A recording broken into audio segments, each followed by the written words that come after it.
To the nuts and bolts of the new contracts added to the Buffalo Bills and how Brandon Beane pulled it all off today on Locked On Bills. You are Locked On Bills, your daily Buffalo Bills podcast. Part of the Locked On Podcast Network, your team every day.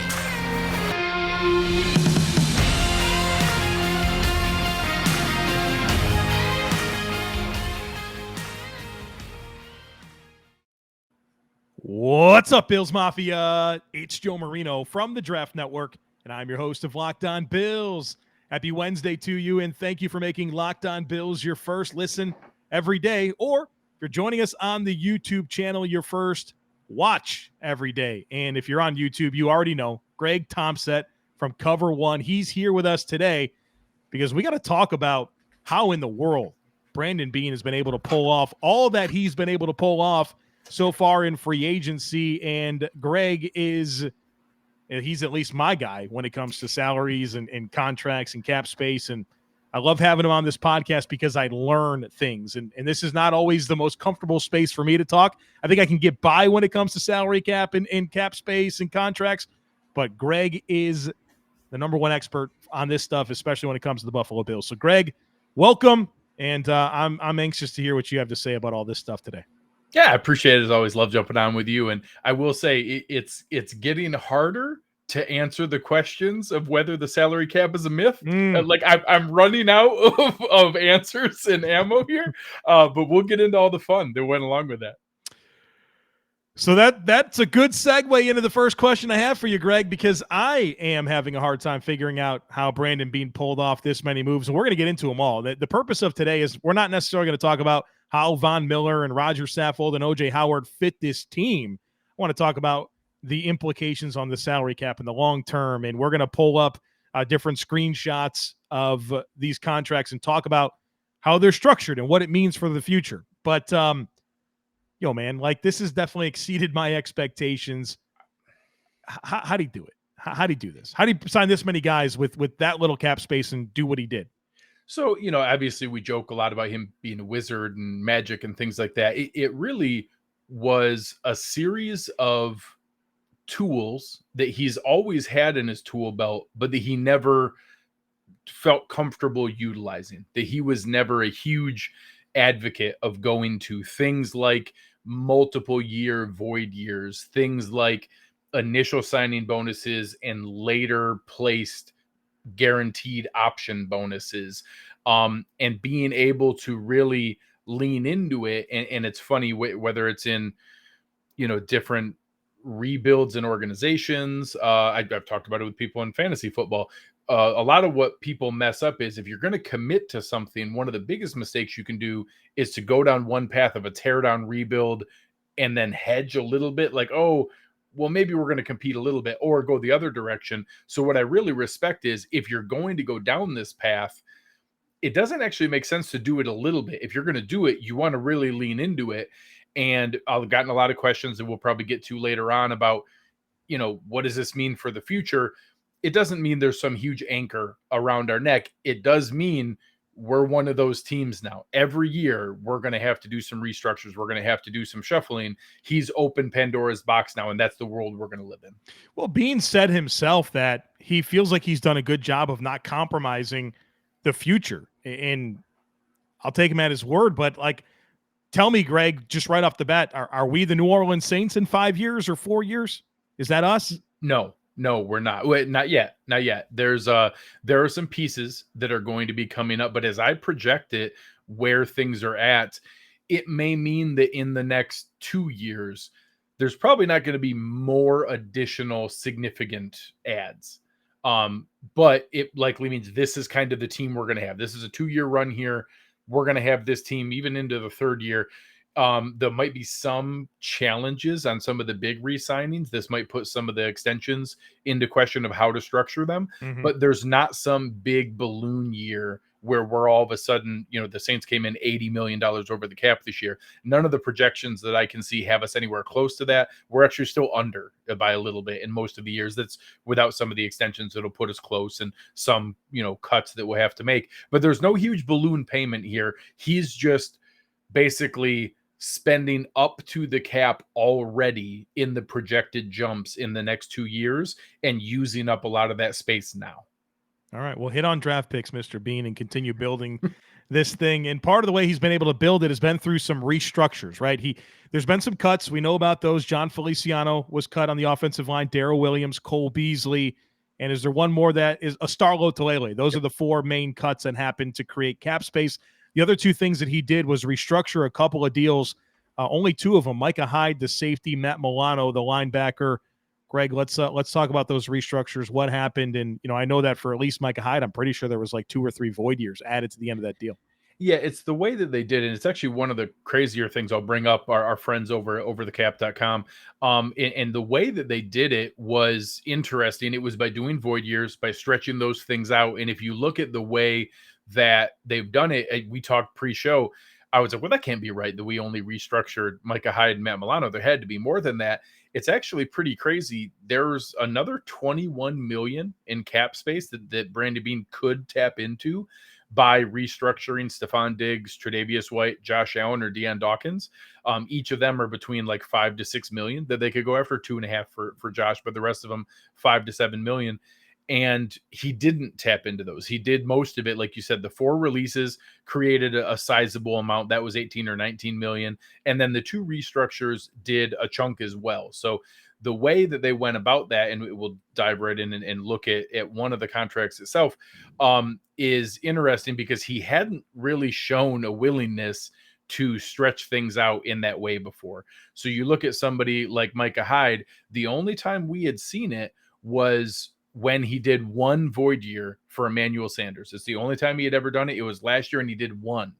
Well, this extension or this restructure for Micah Hyde, he added 3 void years. So it was able to take all of Micah's salary basically in 2021, turn it into a signing bonus with those prorated options, and then be able to give him that same amount of money, but spread it out like it was a new 5 or 6 year deal to be able to do. They did that with both Milano and Hyde. So that's something we haven't seen before. He had never done multiple void years before. He had never done some of the prorated bonuses where now all of a sudden there's ones we'll get to in Von Miller's signing where it's a scheduled amount that will start again. And it's a reason why you'll hear more. I think this is something you're going to see more in the NFL. You're going to hear more 6-year deals. 6-year deals are going to become more in vogue because of this new trick that we've seen some of the teams do.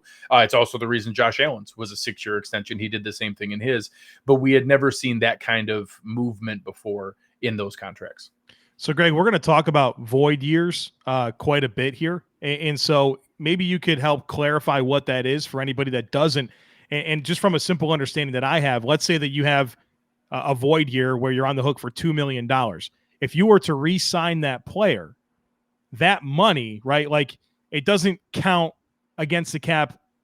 That $2 million is already accounted for. So for a practical application, if the Bills re-signed Micah Hyde and they had him for the 2024 season where it's now a void year, where I think that void year cost the Bills like $1.3 million or something like that. Correct. That would be factored into his salary. So if they were to sign up for 1 year, $10 million, it would, for practical purposes, it would be 1 year. I'm terrible at math. 11.1. Yeah. Thank you. And it would. So void years don't mean you can't renegotiate, that you can't extend. What it means is you spread signing bonus cap hits out into those future years, and you can never undo those. So the real world example is Star Lotulelei. People wonder, oh, well, what does dead cap mean? Can you trade dead cap to another team? Can you renegotiate dead cap? What dead cap means is it's paying for cash that you already gave the player earlier, but that because you used a signing bonus, an option bonus, or some other cap trick, for lack of a better term, to spread it out, you still owe that cap hit in another year. So we don't owe Star Lotulelei more cash, but we still had $7.7 million in cap hit on previously paid bonuses that we hadn't accounted for yet. So it's an accounting tool to go back and credit it. The record that Matt Ryan just set for $40 million in dead cap, it doesn't mean that the Falcons owe him $40 million more. It means they already paid him $40 million, and now we're accounting for it. Greg, is there anything to say about Matt Milano and his restructure? Because we're nothing different. It was very similar in the way that they did Hyde, and it was just another example where we hadn't seen it. They did 2 void years on Milano's, but that's because Milano had additional years onto his. He was already signed through 2024, so both of them pushed it out to 2026 to have the maximum to spread those bonuses out. They needed 3 years to do that with Hyde. They only needed 2 with Milano, but both new examples we hadn't seen before in creative structuring. We're going to talk all about Von Miller and DaQuan Jones and all these big contracts that the Bills signed. But first, let's talk about Built Bars. We talk about them all the time here on the podcast. They're the world's best tasting protein bars. But I got to ask you, have you tried the Puffs? If you haven't, then you're missing out on one of Built Bar's best tasting bars. Puffs are the first ever protein-infused marshmallow. They're fluffy. They're marshmallowy. They're not just a protein bar. They are a treat. And they're covered in 100% real chocolate, because all Built Bars are covered in 100% real chocolate, and most of them contain 130 calories, 4 grams of sugar, 4 net carbs, 17 grams of protein. They're healthy for you, and they have so many great flavors. There's mint brownie, raspberry, coconut almond, new flavors coming out all the time. They're all delicious, and at Built Bar, it's all about the taste. They make it taste delicious first, then they figure out how to make it healthy, and I don't know how they do it, but they pull it off every single time. Go to BuiltBar.com, Built.com. Use promo code LOCKED15, and you'll get 15% off your next order. Again, that's promo code LOCKED15 for 15% off at Built.com. So, Greg, let's talk about the big one. Von Miller, announced as a 6-year, $120 million deal. But let's get into the reality of this Von Miller contract.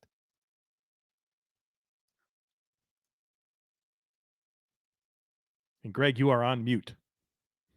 The 6-year, $120 million deal that happens to Aaron and I at least once a show that he has to yell at me. We checked the box already. That's good. Yeah, we're already there. The 6-year, $120 million deal is very much for Von's agent and for ego purposes. It's actually not dissimilar from the Devontae Adams extension that wasn't really $28.25 million. It was really $22.5. Von Miller's deal is really a 3-year, $52.5 million deal, $17.5 million a year, which is still a ton, but it's basically the same as Chandler Jones' deal with a bunch of really big numbers at the end that made it look much larger, but we'll see if those ever come to fruition. It's not the concern of where it is. They're not guaranteed. A couple things that are different, because it was a 6-year deal, you didn't need to do any void years. And I will say, for people that ask, honestly, from an accounting standpoint, a non-guaranteed salary and a void year aren't any different. It's just that you are agreeing with the player, hey, you're going to be able to become a free agent, or we would need to extend you, versus the other one, they're basically team options where you can walk away with no dead cap because they're non-guaranteed contracts or no more cash anyways. One of the things that were different for Von Miller is you see in the second year, there's a $13.3 million, they're calling it a roster bonus. It's really what's called an option bonus.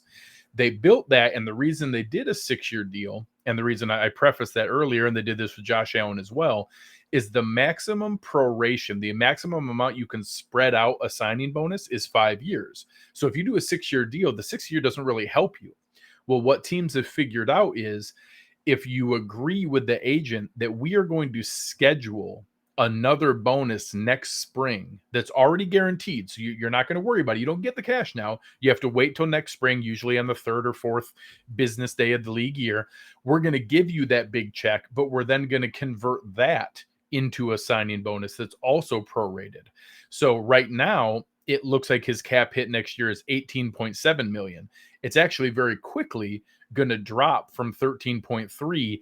That's going to drop down to about 2.5 to 3 million. So when you drop that down to 3 million, you're taking 10 million of that off. His cap hit next year is going to be about 8.7 million. So the first 2 years are both going to be very reasonable, and they'll then spread that out. The first one spread out between years 1 through 5, and the second one spread out from years 2 through 6. So there'll be a stretch in the middle there where we're also paying for $6 or $7 million worth of bonus each year plus his salary. So the real ugly one is in year 2024. So 3 years from now, his cap hit's probably going to be upwards of 25 million in that third year. But really, it's going to be those three together. It's going to be this year at 5.1, next year around 8.7, then the third year at about 25 million. And then we'll see, if he's still playing at that point going into his age 36 season, we still have him under contract and could manage it or restructure or do things from there. But that, again, didn't use void years, but that's the first time we've seen outside of Josh Allen that he's ever used that scheduled guaranteed option bonus. So nothing, the Bills don't owe Von Miller anything after the 2024 season. It would all be cash that's already paid. They would have some cap implications. Mm-hmm. There could be some things where they would still owe, maybe 7 million in dead cap if they walked away at that point. But nothing horrific, nothing crazy, and no more cash. What did you tweet out the other day about Bruce Smith? He had 88 sacks after his from age 32 on, it was 84 sacks. Actually went back and recounted. And 70 from age 33 on. Yeah. So, obviously that's crazy to project that anyone is going to age like Bruce Smith did. But ultimately, you looked at, there was another really good one I saw. There have been 71 instances in NFL history where a player has had 10 plus sacks at age 33 or more. It's not like it's some crazy rare event. 71 different times. You look at the career arcs for Jared Allen, for Michael Strahan, for Bruce Smith, a lot of different guys that aged very gracefully into that time. And what do you have in common? Of course, they were originally elite athletes, but also incredibly high work ethic, took care of themselves very well, and impeccable technique. It ages gracefully at that position. Sounds like you just described Von Miller. You're talking about double-digit sack seasons. That's a rare thing. The Bills haven't had one of those since 2016. Lorenzo Alexander, who is probably one of those guys. He was certainly over age 32 whenever he. Yeah, he was. He was one of the 71. Yeah, the last one was one of those. So, yeah. Right. The last Bills double-digit sack season was by a guy who was in his mid-30s. All right. All right. Very good. I'm excited about Mr. Von Miller. Let's move on to the next multi-year deal, DaQuan Jones, defensive tackle. You'll break this down a lot better than I can, but when I saw this contract, this to me was very much an indicator that the Bills wanted DaQuan Jones. This is one of the more player-friendly deals that we've seen Brandon Beane sign a player to. Yeah, I was a little bit surprised that we weren't sure what his market was going to be. They added, this one is really a 2-year deal. It's listed as a 3-year deal because there's a void year, again, as we'll see in almost all these contracts, to spread out the initial cap hit.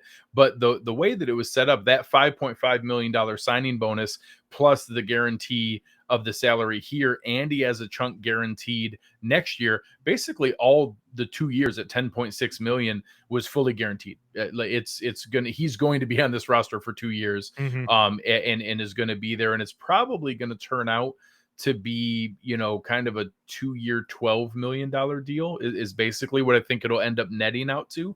And we'll see how that goes. That was honestly what the defensive tackle market is. So many of these guys were getting $8 and $10 million that I wasn't terribly surprised. I was maybe hoping it was going to be a little bit lower, but the hope came in that he got it to a $3.5 million cap number. That's way better than some of the $10 million numbers that are out there for other teams. So he's going to be here for 2 years. Obviously at age 31 and 32 at defensive tackle, that might be his run. We'll see where it goes into year 2024, but it was structured intelligently in there, but he's going to be here for both years for sure. How about Tim Settle, another defensive tackle that the Bills signed a multi-year deal for Settle, a player I'm really excited about. I think he's versatile. He gives you some pass rush presence, a lot of energy, which we obviously saw during his press conference. But let's take a look at this Tim Settle deal and what can we learn about this? So Settle's deal is Still a 2-year, $9 million deal, about $4.5 million a year. Of course, every single time he added a void year to spread it out into 2024. So he kicked an extra $1.3 million out there. His doesn't quite have the level of guarantees that DaQuan Jones has. He's definitely going to get 1 year and about $5 million for sure. He's got a reasonable likelihood for next year because it's not a great savings. You would eat 2.7 million and save 2.2.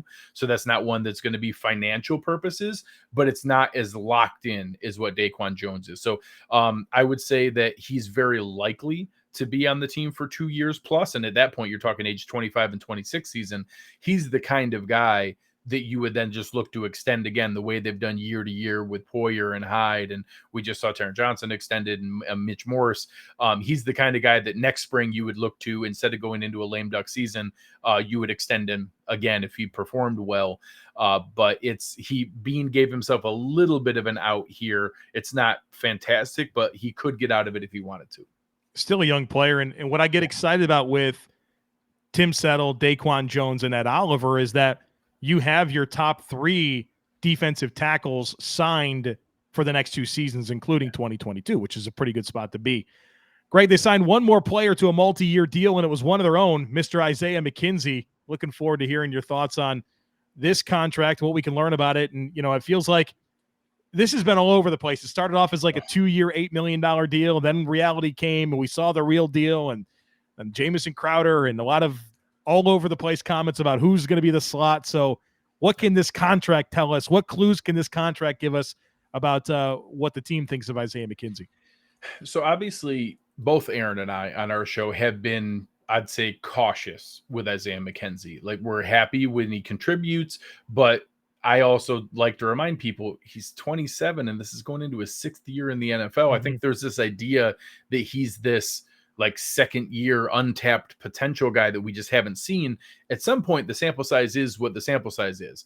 I will say, when the initial reports came out of 2 years, 8.8 million, I was ready to take an L. I was ready to say, all right, man, I just didn't think that market was out there for him. I did not think that was going to be the potential of this deal. And of course, I cautioned everyone, let's wait for the details. Let's see how it goes. I don't know that I've seen very many drop by as much as what McKenzie's did when the real numbers came in. It's a 2-year, $4.4 million deal. And in complete honesty, it's a 1-year, $1.25 million deal. That's what he's got guaranteed. He's got some other bonuses that he can earn. He's obviously going to be on the team this year, and he's going to earn that like $1.82 million ish in cash. But they can walk away next year for nothing. It's $300,000 in dead cap to save $2.2 million. There's no void years. There's no future kicked out into anything.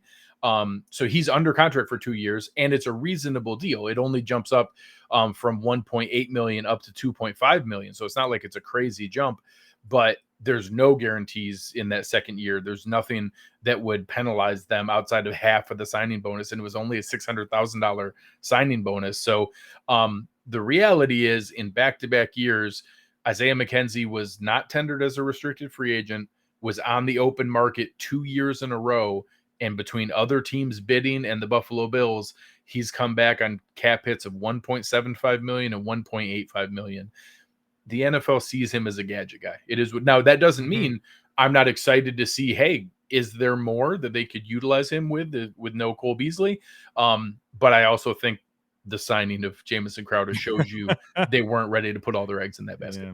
Especially when you contrast it to what a guy like Jakeem Grant just signed for. It's like, all right, well, these contracts a lot of times give us a lot of clues about, but not clues. They tell us exactly what the league and the team thinks about the player that they signed the contract to. Yeah.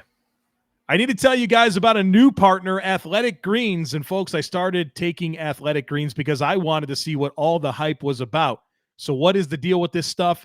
With one delicious scoop of Athletic Greens, you're absorbing 75 high-quality vitamins, minerals, whole food source superfoods, probiotics, and adaptogens to help start your day right. This special blend of ingredients supports your gut health, your nervous system, your immune system, your energy, recovery, focus, aging, all the things. I take it to jumpstart my day, and it gives me more energy and balances my diet in a very simple way. Tons of people are taking some kind of multivitamin, and it's important to choose one with high-quality ingredients that your body will actually absorb. And Athletic Greens is just one small micro habit with a big benefit. It's one thing you can do every single day to take great care of yourself. Athletic Greens is a critical part of my daily routine, and it supports better sleep quality and recovery, and it supports mental clarity and alertness. Right now, it's time to reclaim your health and arm your immune system with convenient daily nutrition. It's just one scoop and a cup of water every day. That's it. No need for a million different pills and supplements to look out for your health. To make it easy, Athletic Greens is going to give you a free 1-year supply of immune-supporting vitamin D and 5 free travel packs with your first purchase. All you have to do is visit athleticgreens.com/NFL Network. Again, that is athleticgreens.com/NFL Network to take ownership over your health and pick up the ultimate daily nutritional insurance. All right, Greg, let's talk about some of these 1-year deals that Brandon Beane gave to players, and I'd like to start with Rodger Saffold from the Tennessee Titans, the Bills' new starting guard. What does this contract tell us? So another one that was pretty creative in the way that he did it. We didn't see a lot of these on the 1-year deals until this year. This one's pretty similar, almost not identical, but pretty close to the Emmanuel Sanders deal. So it's a 1-year deal with a void year. So Rodger Saffold's basically on a 1-year, $6 million deal. And he's going to get it with a $4.2 million cap hit this year. And we push $2 million of that to next year. So this one's very, very similar to Emmanuel Sanders. And when this was the first signing and was kind of how it was mentioned, I was like, all right, well, that makes sense. It's really similar. You're talking about a established veteran wants to come in. We can't really afford him at his market price, but he's willing to meet us halfway, not push for the every dollar, and he's willing to structure in a creative way. Perfect ad. So this is a really nice deal. You know, you're adding a guy, Rodger Saffold, who I think you and I both see as at minimum a slight upgrade to Darrell Williams, and we got him for less than half the cost. I can't imagine a better fit or a better example of why Josh Allen is now the ultimate sales pitch. Yeah. We get guys like Rodger Saffold for half the price of Darrell Williams. Yeah, we have to talk more about how important it is going to be for Aaron Kromer to have a guy like Rodger Saffold in the room, not only because he's a great offensive lineman, because he's a guy that's used to the techniques and style of Aaron Kromer. And so as Kromer takes over this room, having a guy like Saffold, who's going to be a respected player in this entire organization, but amongst those offensive linemen, especially, to have that guy to say, hey, this is how we do things, this is the techniques, and to really help connect his message to the players. I think Rodger Saffold in so many ways is going to help this Bills offensive line. Let's go to O.J. Howard. Bill signed him to a 1-year deal, and Greg, it's interesting when you talk about O.J. Howard, especially when you compare the deal that the Bills gave him to what Will Dissly signed for and what Ian Thomas re-signed for with the Carolina Panthers. I feel like this has a chance to be a real steal for Buffalo. Oh man, I did a post at one point that I listed off all the new tight ends who signed, and obviously there's a top end with Gesicki and Zach Ertz, and for some reason David Njoku is in that tier. I can't speak to why. They all got the exact same franchise. Every single one of them, their cap hit is like the 10.9 million. They all got basically what the either signed to what the franchise tag would have been or given the franchise tag. And then you still see a whole bunch between 7, 8, and 9 million. Some guys that I like the Jets have had a pretty nice offseason. Honestly, I like both CJ Uzomah and Tyler Conklin, but they signed both of them for more than double what OJ Howard's getting paid.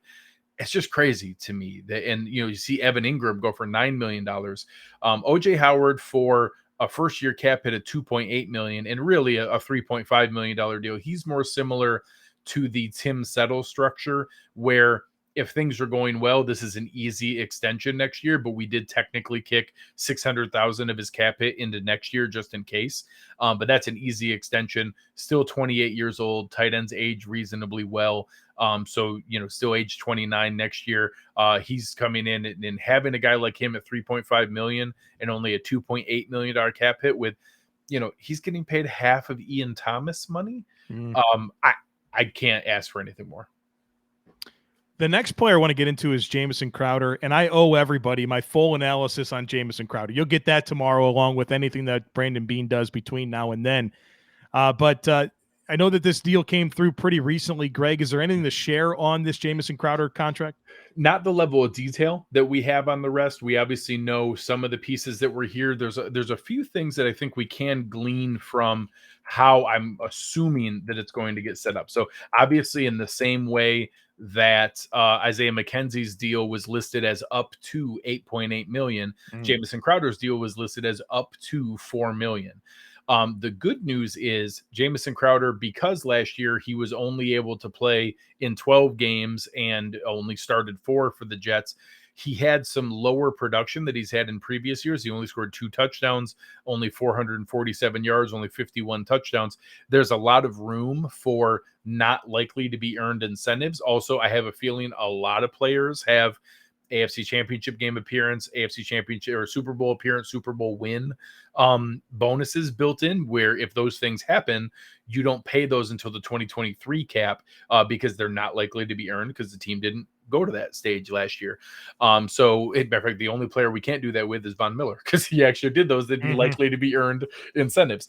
So I have a feeling Jameson Crowder is going to be a very reasonable base salary. I won't be shocked if his initial cap hit is in the $2 million range. I think that it's going to be down there. It might be close to what Isaiah McKenzie's is, honestly. We'll see where that number comes in. I think some of those will be incentives that can be added on, but I would guess it's going to come in between 2.25 and 2.5 million. Man, it's crazy when you think about this Jameson Crowder contract, because I think it's such a great value for the Bills, and the production for Jameson Crowder compared to like Cole Beasley when he came to Buffalo, it was nearly identical, like in the same point in their career. And Beasley signed for like, what was it, like 4 years, 28 million or something like that. Yeah. And Jameson Crowder, just because it's timing, right? Like he was in a bad situation in New York that didn't give him a great chance to produce, had some injuries this past year, horrible quarterback situation with all the guys they had to play. He just wasn't in a great spot when he entered free agency, and the Bills are getting a great deal here. And, you know, this could be something where he provides a lot of value to the team, and we wind up talking about re-signing him after the year. One of the things that shocked me was I think people have the perception that he's significantly older than what he is. No. You know, he's 28 years old. He's a year and a half older than Isaiah McKenzie.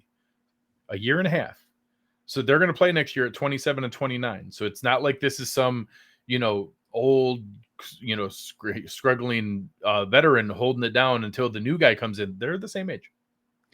You've got Jordan Phillips pulled up here, which is great news because dude, when I tell you I don't know anything about this contract until this moment. I'm excited to learn. So tell us about this deal.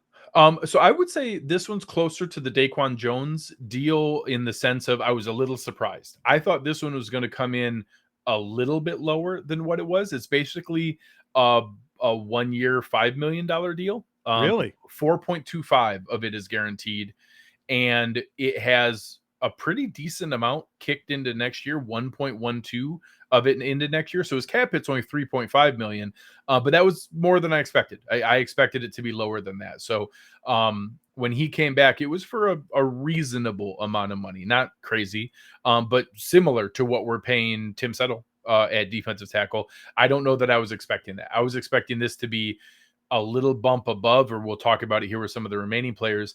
The Bills also haven't tapped into what's called the veteran salary benefit, which is where you can pay. The NFLPA basically made it that, hey, we don't want to financially incent teams to only pay young guys and get rid of aging veterans. Mm-hmm. So we'll give you an option where you can pay more cash to vested veterans, but have them count as the minimum contract. I kind of thought Jordan Phillips was going to come in there. So this was a little bit of a surprise to me that he came in at 3.5 million for this year, and 4.2 of it guaranteed. So it came in a little bit more. Again, at his size, he's probably not a crazy extension candidate that you could bring back again the year after and be that fourth defensive tackle. But all three of our defensive tackles that we added are being paid a reasonable amount of money here. Yeah, I see that. And Ed Oliver, of course, is being paid a reasonable amount of money too. So, all right, Beane went all in on this defensive tackle room. Let's hope it all works out. I'm excited to see it. Do you have anything on Shaq Lawson's deal, or is that oddly one no? Okay. That one has not had anything drop yet, which is a little interesting. Now he is. So I assumed he was the same as Jordan Phillips when I thought both of them were going to be the higher end of the veteran salary benefit, which you have an extra like 137,000. So with their where their status is as veterans, they get paid like 1.1 million. You could almost pay them like 2.5 million, but have them count as the minimum. I kind of thought that's what we were going to see. So now I'm just going to wait. I'm going to wait and see what the Shaq Lawson deal is. But I would say that $3.5 million cap hit is probably the high end of what Shaq's deal would be.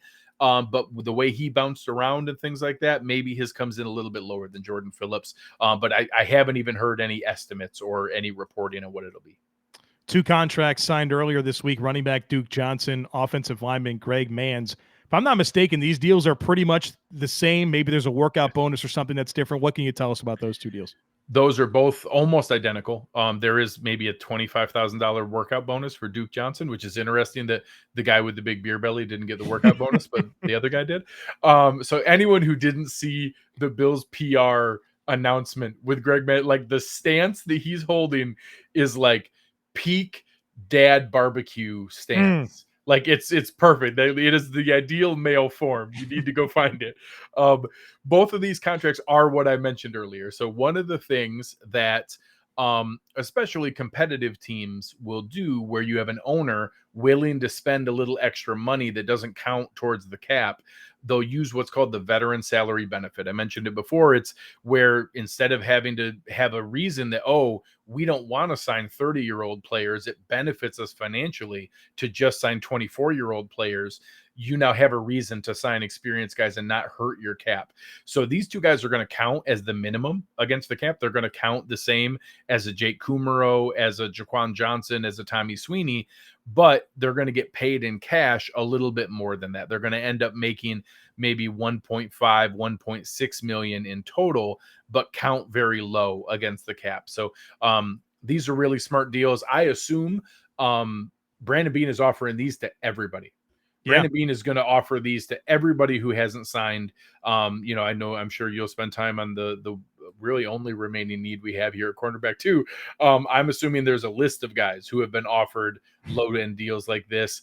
So we'll see where that goes to be able to add on. But this is the kind of thing that we could see more. Probably not. This isn't Stephon Gilmore's don't sign for this, but there are guys that are out there that this might get at other positions too, that we will have more of this. And honestly, for as much flack as people give the Pagulas, this is a really positive sign that they're willing to just pay more money in cash just to lure people that don't actually even count against the cap. And owners are very aware of their cap to cash ratio and how they manage that. And other owners do that as well. Spending extra cash that doesn't actually benefit you in your negotiations with the NFLPA is not the most popular thing. It's the reason we haven't done much of it here in Buffalo, because there wasn't reason to at that point with roster spots. I bet we see a couple more of those here before we get to the draft or just after. Yeah, the Bills have the most expensive roster in the NFL, right? I mean, that's in NFL history. They have the most expensive cash roster in NFL history. Right. I know everyone has their opinions about how much they're footing of the stadium, Bill, but when it comes to expenses for this football team and what the coaches need, and I've talked to some of the coaches recently who are new to the staff, and they literally gave them whatever they wanted, and that's exactly what it's happened with the facilities. And I was listening to Eric Wood on Matt Perino's podcast talking about how they're paying $10,000 a week in organic produce to feed the team. I mean, there's nothing you could say about them being cheap as it relates to running this football operation. Nothing. Couple quarterbacks let's get to real quick. Matt Barkley, I don't know if you have anything there, but also Case Keenum. That's kind of an interesting one, given he had like the $6.1 million salary owed from Cleveland, and none of it was guaranteed at all, right? I mean, he was basically going to get cut to free up $6 million. The Bills gave him a late 7th round pick, restructure. Fill us in on this Case Keenum situation. So real quick on Barkley, I assume he's exactly what we just talked about with Duke Johnson and Greg Mans. He's the perfect example of that. Hey, we'll give you a little extra cash. You're going to count as the minimum, but the extra cash they give him is also kind of a benefit for him, where it's probably a wink that, hey, you're probably not going to make the 53, but we'd love to get you back on the practice squad. So we'll give you a little extra cash now to come hang out for the summer and do the work and then be on the practice squad during the season. Case Keenum, obviously, when this came out, lots of people up in arms. There's actually a $7.1 million number for this year. The Bills got Cleveland to pay the $1 million roster bonus. And basically the Bills paid for an exclusive negotiating window with a 7th round pick. So I don't know what Brandon Beane thought the risk was going to be on the open market when Case Keenum got released, but they got him for less than Colt McCoy. They got him for less than Jacoby Brissett. They got him for the same as Joe Flacco. And I think Case Keenum's better than those guys. I think he's in that maybe Tyrod Taylor level. Tyrod Taylor signed for like $6 million. We see some of those other numbers that were actually even a few of them much higher than that. I think he's in that area of one of the better backup quarterbacks. So the fact that they got Case Keenum, who I think is in a probably reasonably similar tier, just older than Mitch Trubisky, for $1 million more and a 7th round pick, it's fine. I think it's perfectly fine. I know some fans were upset. Why did we waste a 7th round pick when we could have just waited it out and had them cut him and try to negotiate this deal anyways? For everything I saw in the past week here, I trust Brandon Beane that when he called around, we saw the number Marcus Mariota signed for. I'm sure he called Ryan Fitzpatrick. I'm sure he called Andy Dalton. I'm sure he called the rest of Tyrod before he signed. They checked in with Mitch. I trust Brandon Beane that he gauged the market and identified that, hey, Case Keenum for 3.5 is about as good as we're going to do, other than putting all our eggs in the basket of a Matt Barkley level QB2, which I don't think any of us want. So Case Keenum at 3.5 million. I'm not going to celebrate the Mitch Trubisky at 2.5 million and no 7th round pick was better last year. But I think what some people made a mistake in is they set that as the precedent of, the rest of these guys are now obligated to come sign for 2.5 million. We just need to wait and see which one is going to be forced to do that. It's just not the way it works. So I trust Brandon Beane that 3.5 million and having to give up a 7th round pick to negotiate that was as good as we're going to get. Yeah. Last year was weird. The cap went down. It was just a different scenario. And so it's hard to really compare anything to what happened last year. Greg, as we wind down this conversation, what's next, man? Like what do the Bills have? I heard Brandon Beane say, hey, we're looking for money in the couch cushions, and then he signed 3 more players. Like, he told us that he wasn't going to be a player in free agency. He stayed home for pro days and was a player in free agency. So as best you can, what's next? What resources remain for him to keep adding to this roster? So Brandon Beane has signed an NFL player every calendar day for the past week. I'll believe he's done when I see a calendar day go by that he doesn't add a player. I haven't seen that yet. So I'll believe he's done when I see an entire calendar day go by that he doesn't add a player. I do think that we're going to see other fringe level ads. Did they bring in a safety to compete with DaQuan for his spot? Did they bring in another linebacker to compete with Markel Lee? When you ask what's next, there aren't a lot of contracts to work with still. I mentioned the 4 at the beginning of the show. We have the big guys. I don't, obviously, Stefon Diggs is not a restructure candidate. If anything, he would be an extension candidate. I'm actually going to do a breakdown of how the Devontae Adams deal isn't as bad as what it looked like, and probably is a reasonably good indicator for how we're going to structure Stefon Diggs deal, and that it's probably still in that same $22.5 million range that we were already expecting. And that's probably what Tyreek Hill's going to get. And all of them will get some window dressing that makes it look like $28 million a year, and it won't be. But then you also could restructure Tre'Davious White. You could restructure Deion Dawkins. And I will say, I don't expect either of those, but there is a window of a couple players. What if a James Bradbury gets released by the Giants? Or what if they find out that, hey, fine, kind of like the Amari Cooper deal. Okay, fine. We're not going to get anything for him. If you give us a 6th, you can have him and restructure his deal and extend him. And all of a sudden you need to restructure one of those because we need to add him, and we can only get it down this year to a $6 million cap hit. There are some levers that Beane still has to pull. I don't expect anything that big, but if Stephon Gilmore decided to play for $6 million, or James Bradbury could be had for $6 million, those are the kind of players we could get. I assume he's still going to poke around in the Steven Nelson, Joe Hayden, Patrick Peterson tier of cornerbacks, and then add a premium pick in the draft. But beyond that, it's going to be these kind of things. And then obviously the last hanging item is what happens with the Ryan Bates situation. So I did a post earlier today and had a debate with a couple of people. Brandon Beane took a calculated risk with Ryan Bates. He had choices of where to tender him. One was way over $5 million at a first-round pick. That's crazy.